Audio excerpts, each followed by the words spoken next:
My name is Alex Graves. I'm 45 years old, and for 18 years I believed I had a perfect marriage. 18 years of absolute, deliberate lies. It all collapsed on my birthday morning. At our marble kitchen island, my wife Vanessa slid an envelope toward me, smiling wider than she had in years. That smile should have warned me. It didn't. That envelope changed everything. What did I find inside? Divorce papers demanding my house. My business.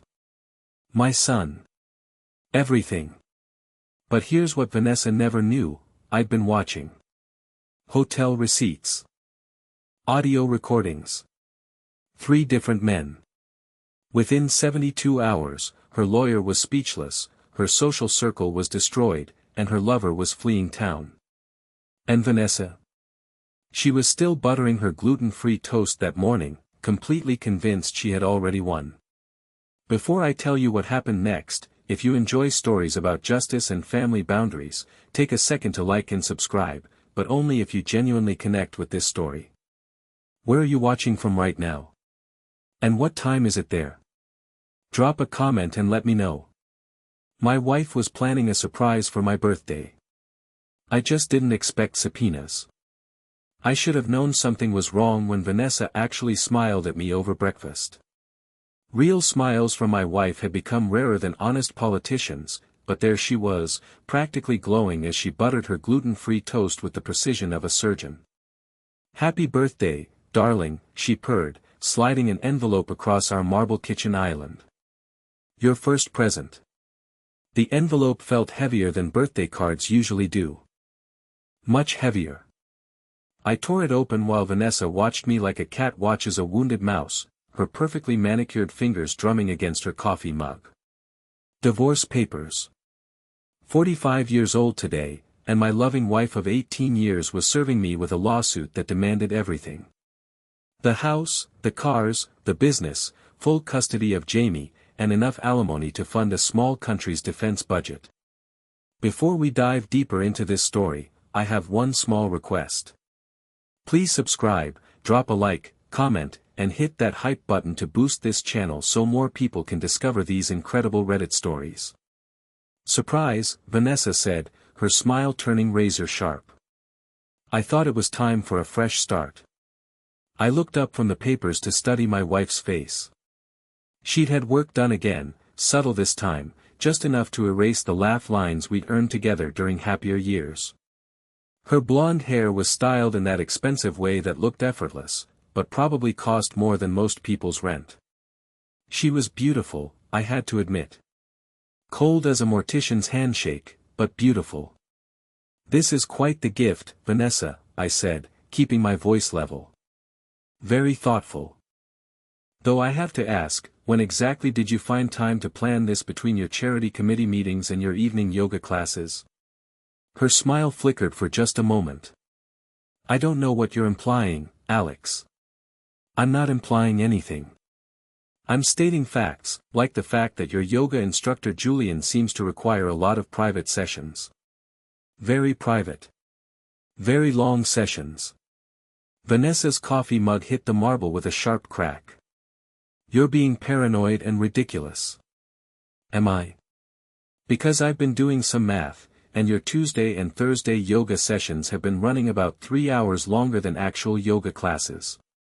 Unless you're practicing some very advanced positions." "You're disgusting," she snapped, but her face had gone pale under her foundation. I folded the divorce papers carefully and slipped them back into the envelope. "You know what, Vanessa? You're absolutely right about needing a fresh start. In fact, I think this whole town could use one." Something in my tone must have warned her, because she took a step back. "What do you mean?" I reached into my jacket pocket and pulled out my own envelope, thick, manila, sealed with the kind of care usually reserved for evidence. "I mean, timing is everything in architecture, just like in marriage. You build on a solid foundation, or everything comes crashing down." "What is that?" "Insurance," I said, standing up and straightening my tie. "See, while you were busy with your evening yoga, I was busy being a good husband. The kind who notices things. The kind who documents things. The kind who keeps very detailed records. Vanessa's hand moved to her throat, a nervous gesture I remembered from our early dating days. Back when she actually felt emotions like guilt and shame. You're bluffing. Am I? Tell me, does Julian know about the others? Because there have been others, haven't they? That tennis pro from the country club last summer. The personal trainer before Julian. That artist you met at the gallery opening. What was his name? Marcus? He had such talented hands, according to your text messages. Her face went white. You went through my phone. I went through everything, Vanessa. Phones, emails, credit card statements, hotel receipts. You'd be amazed what a man can discover when his wife starts treating him like furniture. 18 years of marriage, and you thought I'd just roll over and play dead while you and your wine-swilling coven of friends carved up my life like a Thanksgiving turkey. I walked toward the front door, pausing to admire the house we'd built together. Floor-to-ceiling windows, custom millwork, every detail perfect. I designed it myself, back when I thought we were building something permanent. Where are you going? Vanessa's voice had lost its confident edge. To work. I have a business to run. At least until your lawyers try to steal that, too. I opened the door, then turned back. Oh, and Vanessa, you might want to call your mother. She's going to be very interested in what I'm planning to share with the Beacon Hill Ladies Auxiliary this afternoon. Alex, wait. But I was already walking to my car, whistling, "Happy Birthday," under my breath. Behind me, I heard Vanessa's phone start ringing as she frantically called someone. Probably Julian. Possibly her lawyer. Definitely not her mother. Not yet. The morning air felt crisp against my face as I drove through our neighborhood, past the manicured lawns and perfectly appointed homes where my soon-to-be ex-wife's friends lived their carefully curated lives. These women had watched my marriage crumble with the enthusiasm of spectators at a gladiator fight, whispering behind their wine glasses about poor Alex and his wandering wife. They had no idea what was coming. My architectural firm occupied the top floor of a converted warehouse downtown, with views of the harbor that usually helped clear my head. Today, though, I wasn't interested in the scenery. I had work to do. I'd been preparing for this day for months, ever since I'd first noticed the changes in Vanessa's behavior. The late nights, the secretive phone calls, the way she'd started treating me like an inconvenience in my own home. I'm an architect. I notice when foundations start to crack. The manila envelope sat on my desk like a loaded weapon. Inside were photographs, printouts of text messages, credit card statements showing hotel charges and expensive dinners at restaurants we'd never been to together. 18 months of careful documentation, all leading to this moment. My phone buzzed. A text from my son, Jamie, away at boarding school. Happy birthday, Dad.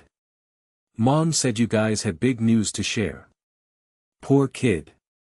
17 years old and about to learn that his mother was a cheating, manipulative social climber who'd rather destroy our family than admit her mistakes. I'd have to tell him eventually, but not today. Today was about setting the stage for everything that would follow. Another buzz. This time, it was a number I didn't recognize.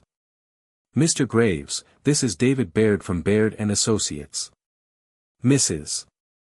Graves has retained our services for her divorce proceedings. I'd like to schedule a meeting to discuss settlement terms. I laughed out loud. Vanessa was moving fast, probably hoping to catch me off guard and confused. She'd always underestimated me, treating me like the boring, predictable husband who'd never fight back. That was her first mistake. David Baird looked exactly like I'd expected. Young, expensive suit, the kind of confident smirk that comes from winning too many cases against unprepared opponents. He'd requested this meeting at his downtown office, probably to intimidate me with marble floors and leather-bound law books. Mr. Graves, he said, not bothering to stand when his secretary showed me in. Thank you for coming. I think we can resolve this matter quickly and amicably. I'm sure you do. I settled into the chair across from his massive desk, taking my time to look around his office. Awards on the walls, photos with local politicians, the whole power player setup. Nice place, very impressive. Must cost a fortune to maintain. Mrs. Graves has made her position clear, Baird continued, sliding a document across the desk. These are our terms for settlement. As you can see, she's being quite reasonable. I glanced at the paper without picking it up. Reasonable. That's an interesting word choice. Let me see. She wants the house, the business, full custody, and 70% of our assets. In exchange for what, exactly? A quiet, dignified divorce. No messy publicity, no drawn-out court battles. You keep your reputation intact. She gets a fresh start. Everyone wins. Everyone except me, you mean? Baird's smile widened. Mr. Graves, I understand this is emotional, but let's be practical. Your wife has grounds for divorce based on your behavior issues, mental cruelty, emotional neglect, possible financial impropriety. These things have a way of becoming public knowledge during litigation. Behavior issues. I repeat it slowly. That's fascinating. Tell me, did Vanessa mention her own behavior during your consultation? Her hobbies, for instance. Something flickered in Baird's eyes. I'm not sure what you're implying. I'm not implying anything. I'm being direct, which seems to be a lost art in your profession. I reached into my briefcase and pulled out my own manila envelope. See, David? Can I call you David?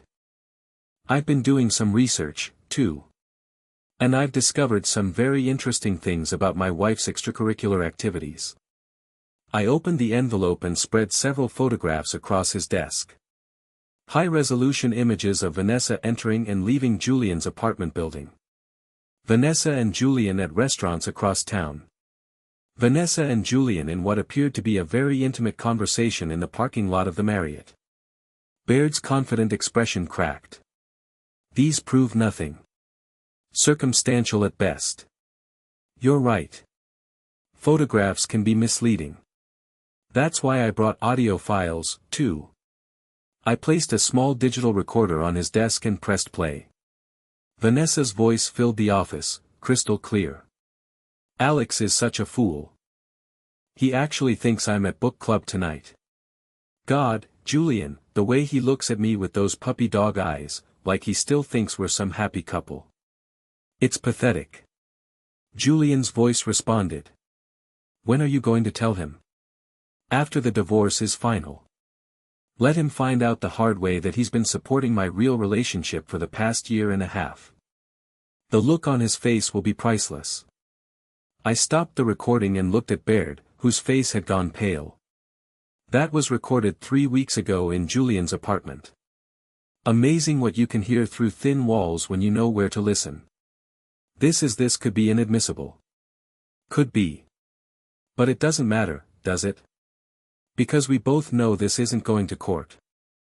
I gathered up the photographs and slipped them back into the envelope. See, David?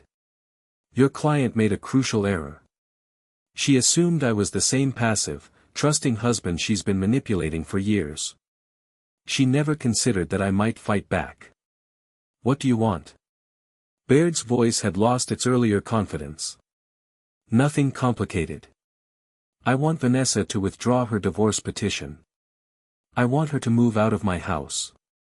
And I want her to explain to our son why she's destroying our family for a Pilates instructor with commitment issues and a cocaine habit. Cocaine habit? Oh, did she not mention that? Julian has quite the expensive hobby. Amazing what people will tell you when they think you're just another boring suburban dad. His dealer is very chatty, especially when he's worried about getting paid. I stood up and straightened my jacket. You have 48 hours to convince your client to see reason. After that, these materials go public. All of them. The photos, the recordings, the financial records showing how she's been using our joint accounts to fund her affairs. Everything. You can't do this. There are laws about privacy, about what? Exposing adultery. Last I checked, that wasn't illegal. Immoral, yes. Grounds for divorce, absolutely. But not illegal. I headed for the door, then paused. Oh, and David, you might want to ask Mrs. Graves about her mother's reaction when she finds out. Margaret Whitmore has spent 60 years building her reputation in this town. I wonder how she'll feel when she learns her daughter has been making her a laughingstock at every charity function and garden party. I left Baird sitting in his expensive office, staring at the digital recorder like it might explode. The elevator ride down felt like a victory lap. Vanessa had wanted to play hardball, assuming I'd crumble under pressure. She'd forgotten that architects don't just design buildings. We plan for disasters. My phone rang as I reached the parking garage. Vanessa's number. Alex, what have you done? Her voice was shrill, panicked. Happy birthday to me, I said cheerfully. How was your morning, dear? Did you enjoy your meeting with Mr. Baird? He called me. He said you've been spying on me. Spying is such an ugly word. I prefer conducting due diligence. It's what any good businessman does before entering into negotiations. You can't do this to me. To us. Think about Jamie. I am thinking about Jamie. I'm thinking about how he'll feel when he learns his mother threw away 18 years of marriage for a man who sells his body for a living and snorts his profits up his nose. Silence on the other end. Then quietly, what do you want? I want you to come home. I want you to sit down with me and have an honest conversation about our marriage. And I want you to end things with Julian today. Permanently. And if I don't? I got into my car and started the engine. Then tomorrow morning everyone in this town will know exactly what kind of woman you really are. Your friends, your mother, your precious social circle. They'll all know that Vanessa Graves is nothing more than a cheating housewife who couldn't keep her legs closed or her mouth shut. You bastard. I'm a bastard who's been paying for your lifestyle while you screwed around behind my back. But I'm a bastard with evidence, Vanessa, and I'm not afraid to use it. I hung up and drove home, feeling better than I had in months. The house looked different now, less like a prison, more like a fortress.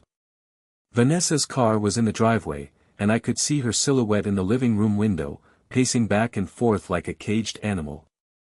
This was just the beginning. Vanessa had started a war, but she'd forgotten one crucial detail.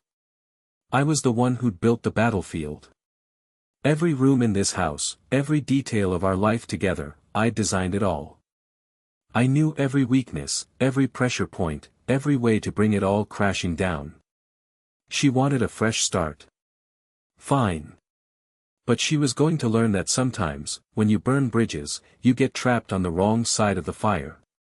Vanessa was waiting for me in the living room, perched on the edge of our white leather sofa like she was ready to bolt at any moment. She'd changed clothes since morning. Gone was the casual confidence, replaced by a black dress that screamed funeral appropriate. How fitting. We need to talk, she said without preamble. Yes, we do. I poured myself a scotch from the bar cart, deliberately not offering her one. Would you like to start, or should I? This has gone far enough, Alex. Whatever game you're playing, game. I laughed, and the sound was harsh enough to make her flinch. Vanessa, this isn't a game. Games have rules and fair play and good sportsmanship. This is war. You fired the first shot this morning with those divorce papers. Everything that happens next is just me returning fire. She stood up, smoothing down her dress with nervous hands. I made mistakes, okay? I admit that. But we can work through this. We can go to counseling. We can what? Pretend the last 18 months didn't happen. Pretend you didn't spend our anniversary in a hotel room with Julian while I sat at home waiting for you to come back from your girls' night out. Her face went pale. How did you the Marriott downtown? Room 412. You charged dinner to our joint credit card. Surf and turf for two, a bottle of champagne, late checkout the next morning. Did you really think I wouldn't notice a $300 hotel charge on our anniversary? Vanessa sank back onto the sofa, her carefully constructed composure finally cracking. Alex, please. Think about what you're doing. Think about Jamie. About our life together. About your reputation. About your mother's standing in the community. About your precious wine club friends and their opinions. I took a sip of scotch, savoring both the burn and the look of panic in her eyes. I've thought about all of that, Vanessa. In fact, I've thought about very little else for the past 6 months. 6 months. That's when I first suspected. You remember that night in March when you came home with your lipstick smudged and your story about Blair's car breaking down? I called Blair the next morning to ask if she needed help with repairs. Imagine my surprise when she told me you'd never been at her house. Vanessa's hands were shaking now. You've been checking up on me for 6 months. I've been protecting myself for 6 months. There's a difference. I sat down across from her, close enough to see the fear in her eyes. See, I know you, Vanessa. I know how your mind works. You don't do anything without an exit strategy, without a plan to come out on top. So, when you started acting strange, when you started treating me like an inconvenience instead of a husband, I knew something was coming. I never meant for it to happen this way. Which part?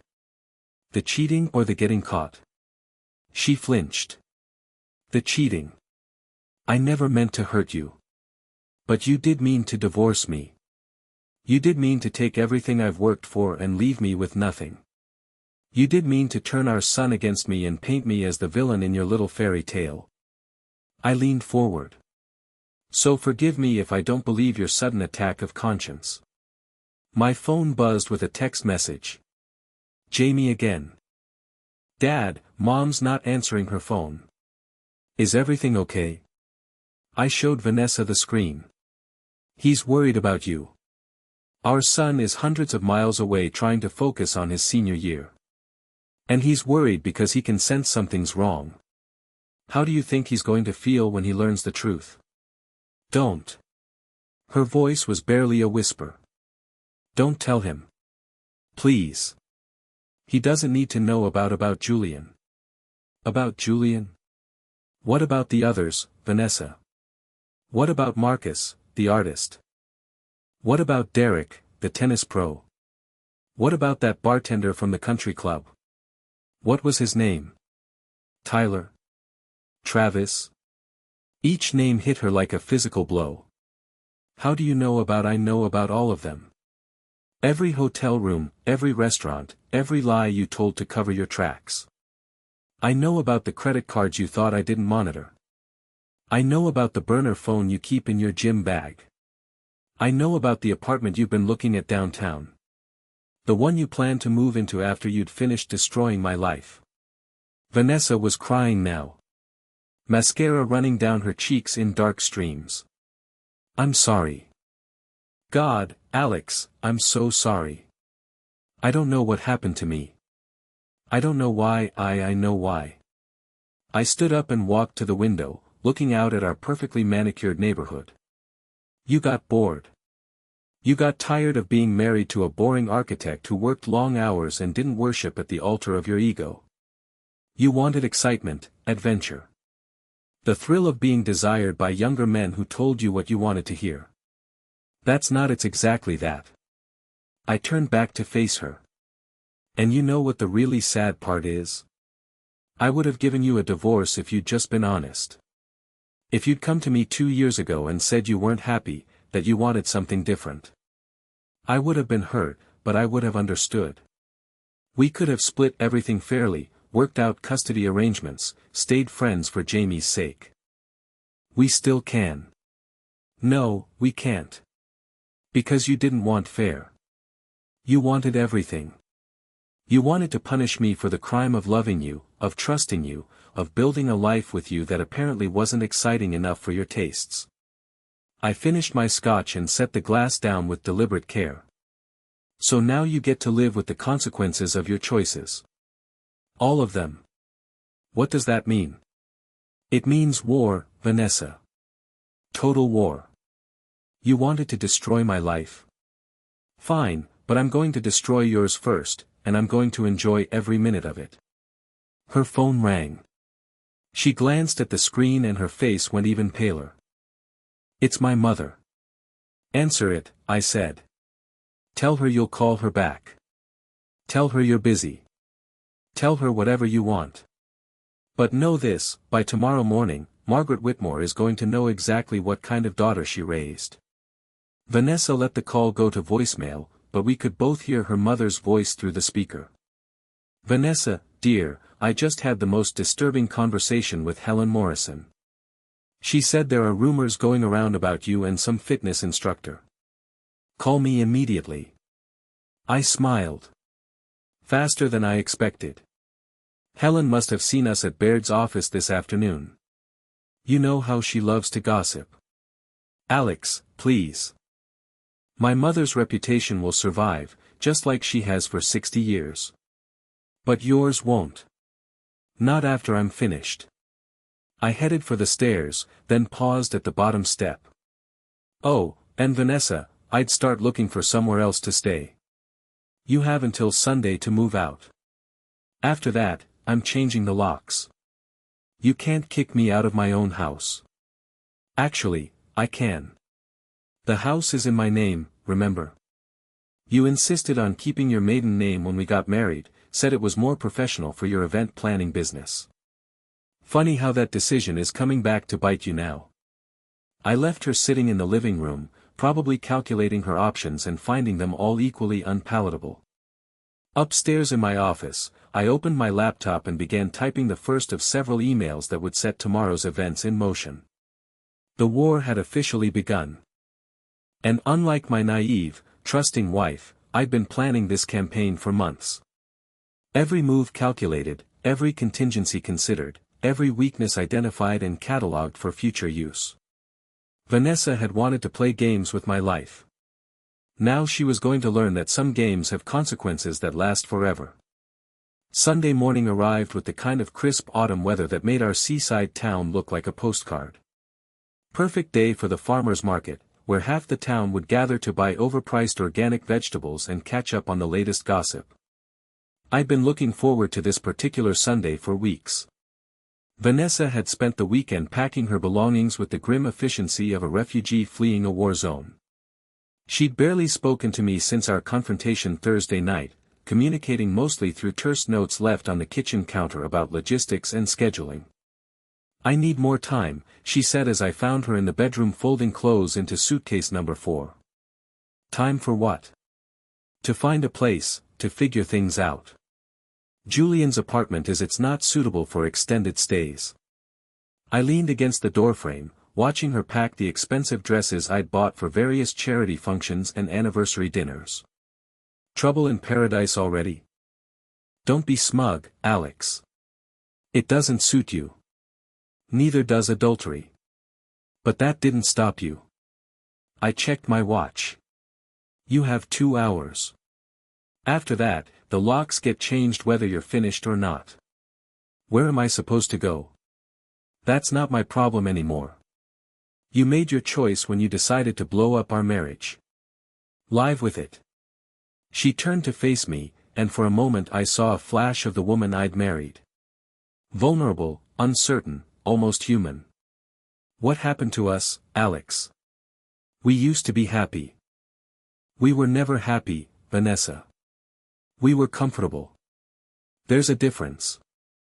I pushed off from the doorframe. Happy couples don't cheat. Happy couples don't lie to each other for 18 months. Happy couples don't serve divorce papers as birthday presents. I know I made mistakes. Mistakes are forgetting anniversaries or leaving the milk out overnight. What you did was deliberate, calculated betrayal. Own it. My phone buzzed with a text from my friend Nate. Farmer's market in 20. You ready for this? I smiled and typed back. Born ready. Vanessa saw my expression. What are you planning? Nothing dramatic, just a little community outreach. I headed for the door. Don't forget to leave your house keys on the counter when you go. The farmer's market was in full swing when I arrived, the town square buzzing with the kind of casual social interaction that made small towns both charming and dangerous. Information traveled fast here, especially the kind that involved scandal and betrayal. I spotted my first target immediately. Blair Hutchinson, Vanessa's supposed best friend and the unofficial queen bee of the local gossip network. She was examining organic tomatoes with the intensity of a forensic scientist, her perfectly styled gray hair catching the morning sunlight. Blair! I called out, approaching with my most charming smile. How lovely to see you! She turned, and I caught the brief flicker of uncertainty in her eyes before she managed her social smile. Alex! How are you holding up, dear? I heard things have been difficult. Difficult is one word for it. I picked up a tomato and examined it thoughtfully. Though I have to say, there's something liberating about finally knowing the truth. About everything. The truth? About Vanessa's extracurricular activities. About the lies, the hotel rooms, the credit card charges. About how long it's been going on and who knew about it. I met her eyes directly. You'd be amazed what people will tell you when they think you're just the clueless husband. Blair's face went pale. Alex. I don't know what you think you know, but I know about the girls' nights that weren't girls' nights. I know about the cover stories you helped create. I know about the conversations where you all laughed about poor, stupid Alex and his wandering wife. I set down the tomato and stepped closer. I know you knew, Blair. The question is, what are you going to do about it now? I never meant for anyone to get hurt. But people did get hurt. I got hurt. My son got hurt. And now everyone else gets to hurt, too. I glanced around the market, noting how many people were within earshot. See, Blair, the thing about secrets is that they're only valuable as long as they stay secret. Once they're out in the open, they become weapons. What do you want? I want you to tell me about Julian, about how long you've known, about what you really think of a woman who destroys her family for a Pilates instructor with a drug problem and a history of sleeping with his clients. Blair looked around frantically, realizing that our conversation was attracting attention. Alex, please, not here. Here is perfect. Here is where Vanessa built her reputation, where she played the role of devoted wife and mother while she was screwing half the town behind my back. Here is where everyone gets to learn the truth. The truth about what? I turned to find Helen Morrison approaching, her eyes bright with curiosity. Perfect timing. Helen, just the person I wanted to see. I smiled warmly. I was just telling Blair about Vanessa's new living situation. Have you met Julian Carter? Lovely young man, very flexible. Helen's eyebrows shot up. Julian Carter. The instructor from that boutique fitness place. The very same.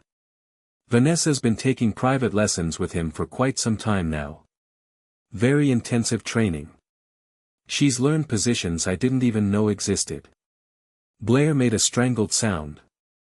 Alex, stop. Stop what? Telling the truth. Sharing the news about my wife's new hobby. I looked directly at Helen. Did you know that Julian specializes in one-on-one instruction? Very hands-on approach. Vanessa's been seeing him twice a week for over a year now. Sometimes more. When she needs extra attention. Helen was practically vibrating with excitement. This was better than Christmas morning for the town's premier gossip distributor. I had no idea Vanessa was so dedicated to fitness, she said carefully. Oh, she's very dedicated. Committed, you might say. In fact, she's so committed that she's moving in with her instructor. Today, actually. Isn't that wonderful? True love conquers all, even marriage vows and family obligations. Moving in. Helen's voice had gone up an octave. Well, she's certainly moving out of our house. Where she goes from there is between her and Julian and whoever else she's been training with recently. I glanced at my watch. Speaking of which, I should get home. The locksmith is coming this afternoon and I want to make sure everything is secure. I walked away, leaving Blair and Helen staring after me in shock. Behind me, I could hear Helen's voice rising with excitement as she began spreading the news to anyone within earshot. Phase 1, complete. My phone rang as I reached my car. Vanessa's number. What have you done? Her voice was shaking with rage.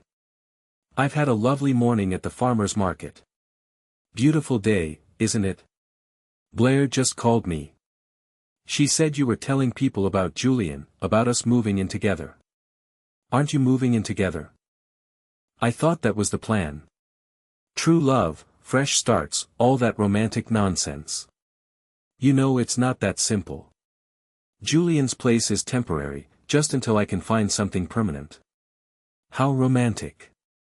Nothing says happily ever after like a temporary living arrangement with your personal trainer. I got into my car and started the engine. By the way, you might want to call your mother. Helen Morrison is probably dialing her number as we speak. Alex, please. You have to stop this. You're destroying everything. I'm not destroying anything, Vanessa. I'm just sharing the truth. If the truth is destructive, maybe you should have thought about that before you started living a lie.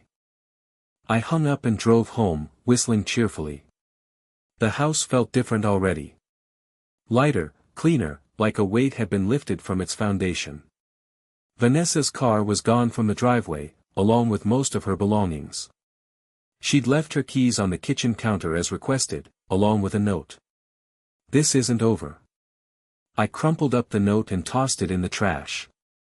She was right, of course. This wasn't over.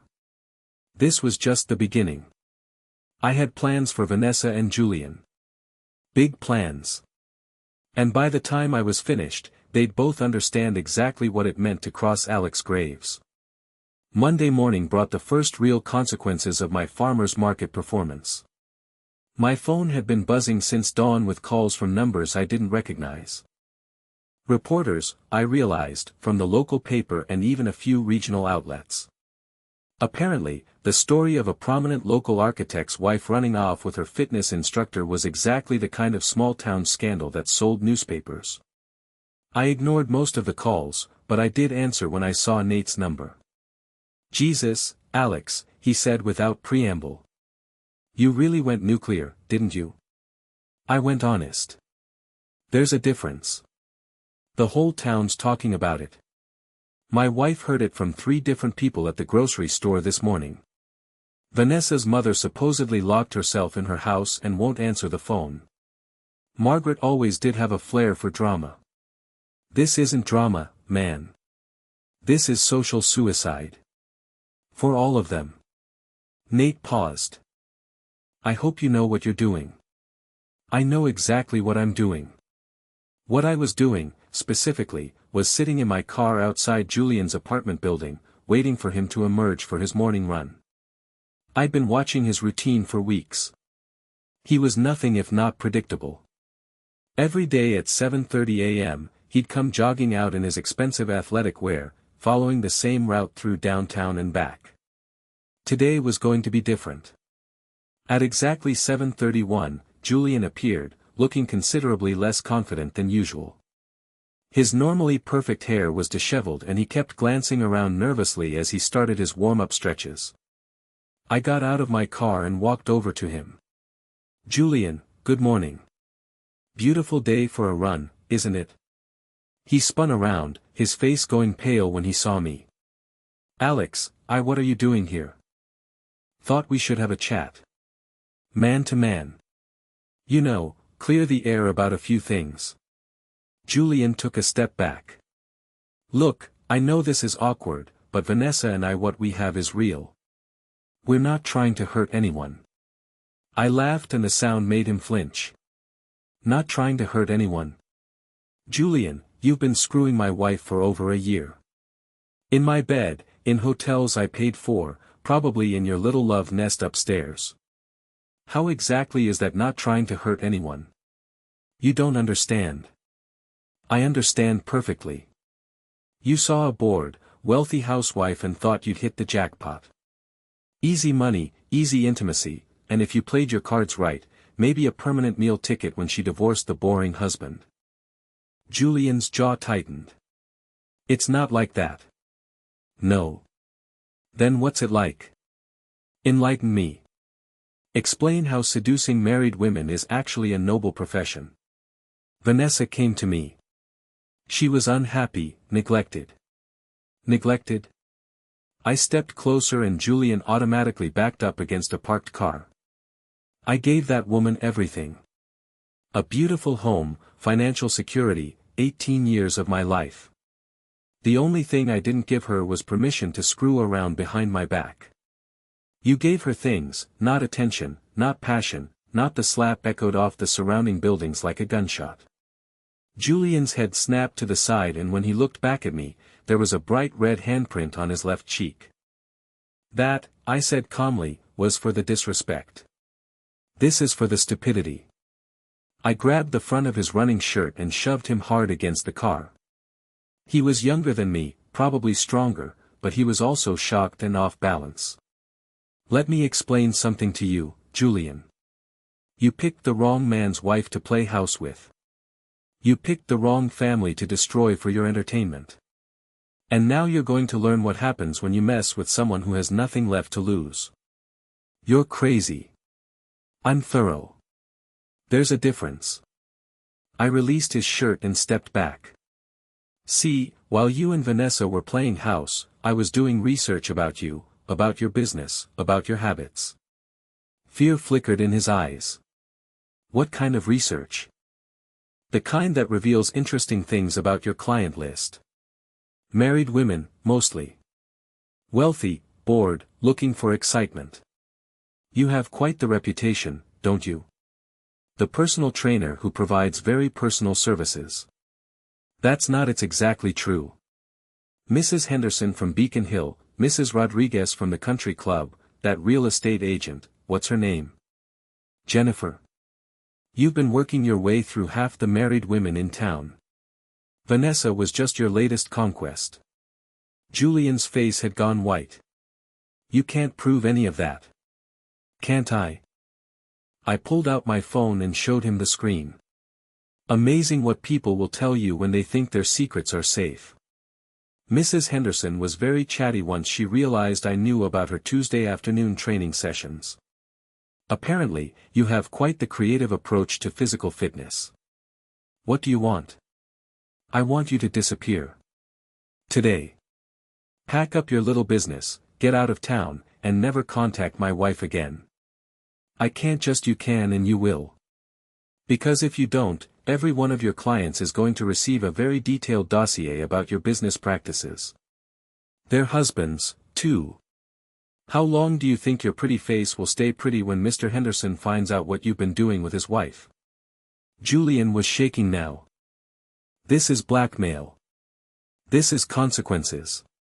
You made a choice to destroy my marriage. Now you get to live with the results. I leaned closer. And Julian, if I ever see you near my son, if you ever try to contact him or involve him in this mess, I will end you. Not legally. Not financially. Physically. Do we understand each other? He nodded frantically. Good. I straightened my jacket and smiled. Enjoy your run. I hear the weather's supposed to turn ugly later this week. Might be a good time to start fresh somewhere warmer.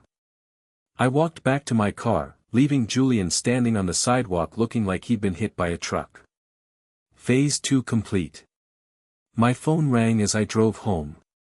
Vanessa again. What did you do to Julian? Her voice was hysterical. I had a conversation with him. Very enlightening. He called me crying, Alex. Crying. He said you threatened him. That you know about his other clients. I know about everything, Vanessa. I told you that. The question is, what are you going to do about it?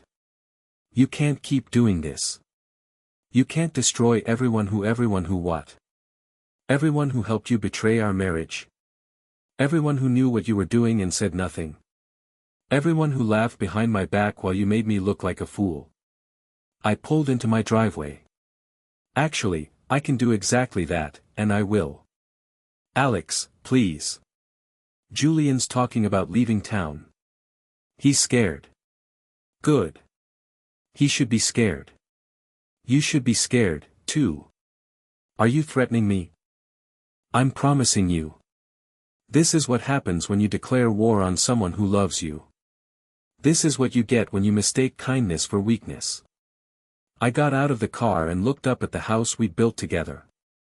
You wanted to destroy my life, Vanessa. Now you get to watch me destroy yours. I hung up and went inside, feeling better than I had in months. The house was quiet, peaceful, mine again. No more walking on eggshells, no more pretending everything was fine, no more living with a woman who saw me as nothing more than a paycheck and a convenience. Tomorrow, I'd start phase 3. But tonight, I was going to enjoy the silence and plan my next move. The war was far from over, but I was winning. And I intended to keep winning until there was nothing left of the life Vanessa had tried to steal from me. The storm hit on Thursday night, just as the weather service had predicted.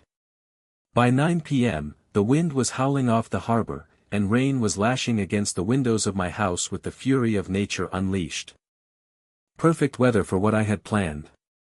I'd been expecting Vanessa and Julian to make their move. Desperate people do desperate things, and they were both running out of options. Julian's client list had evaporated after word spread about his specialized services, and Vanessa had been effectively blacklisted from every social circle in town.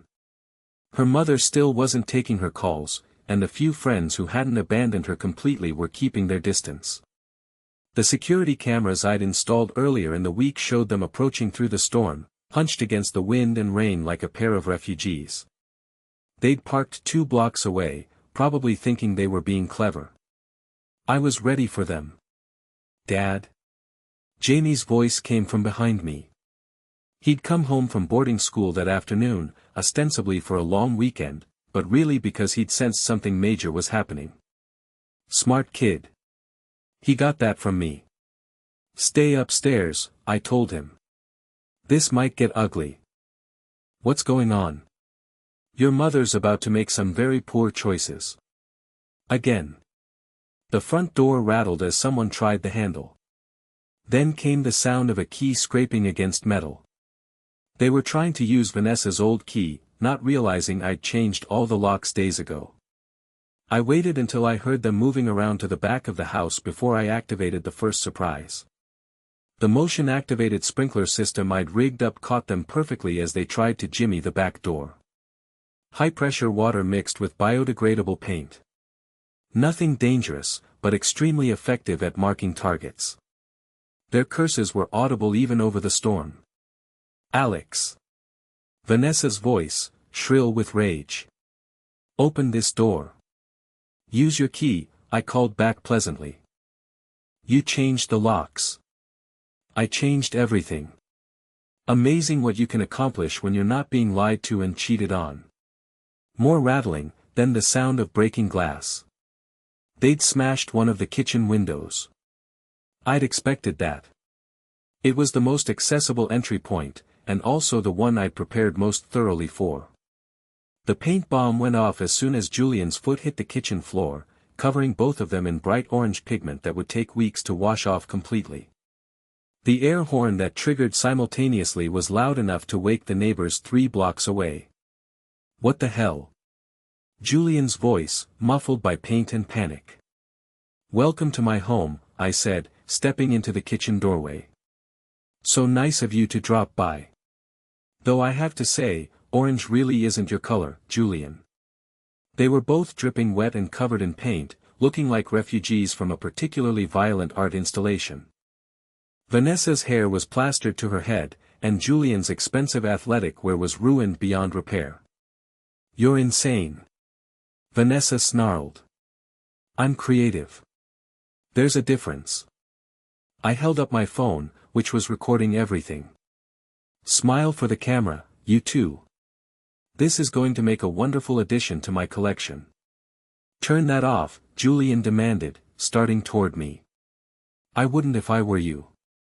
I pressed a button on the remote in my other hand, and suddenly the house's sound system came to life, broadcasting the audio recording I had made of Vanessa and Julian's most intimate conversations. Their voices filled every room, discussing their affair, mocking me, planning their future together at my expense. "Turn it off," Vanessa screamed, lunging for the remote. I stepped aside easily, letting her momentum carry her into the wall. "Why? I thought you'd want everyone to hear how much in love you are. Isn't that what this is all about? True love conquering all." "You can't do this to us," Julian said, but his voice lacked conviction. He was starting to realize just how thoroughly I'd outmaneuvered them. "I'm not doing anything to you. I'm simply sharing the truth with the world. In fact, I'm live streaming this whole conversation to social media. Wave to your audience." Both of them went pale. The idea that their humiliation was being broadcast to potentially thousands of people was clearly more terrifying than any physical threat I could have made. "How many viewers do we have?" I checked my phone. "Oh, wonderful. We're up to 300 and climbing. Look, there's a comment from your mother, Vanessa. She says, and I quote, 'You've disgraced our family name for the last time.'" Vanessa's face crumpled. "Alex, please.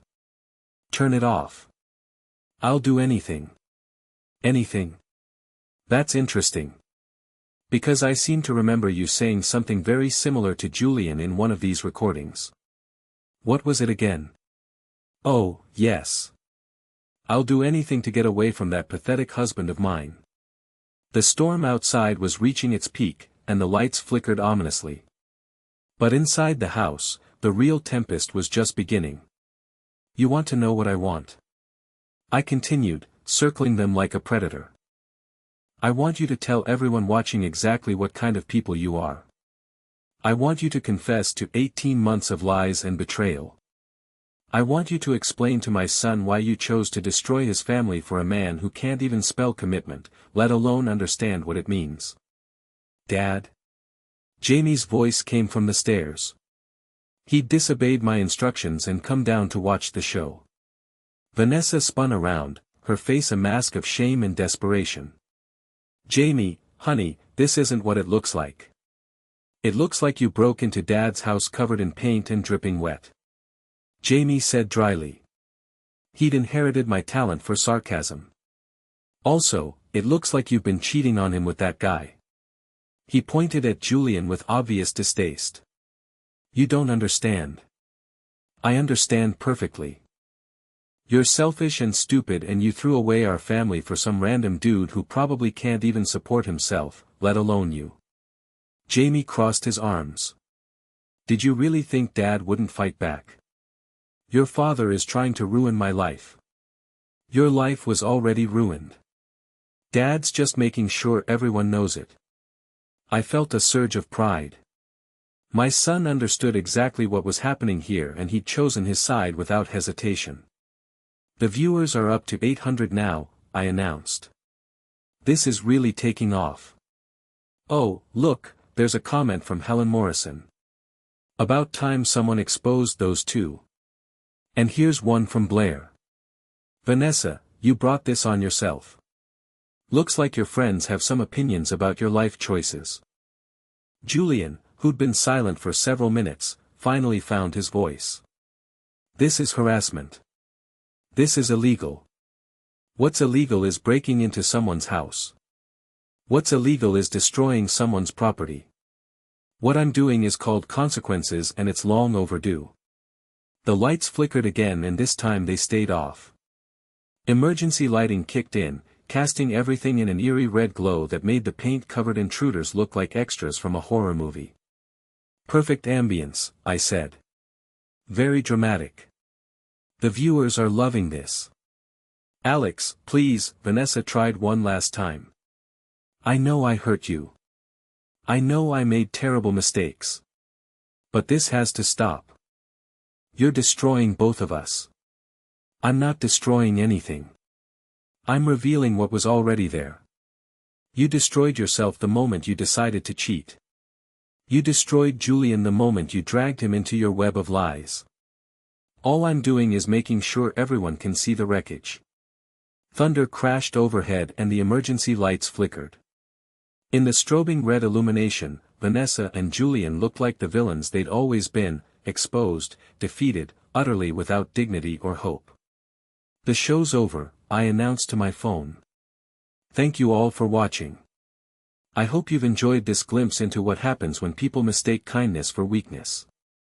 Remember, actions have consequences and some consequences last forever. I ended the live stream and pocketed the phone.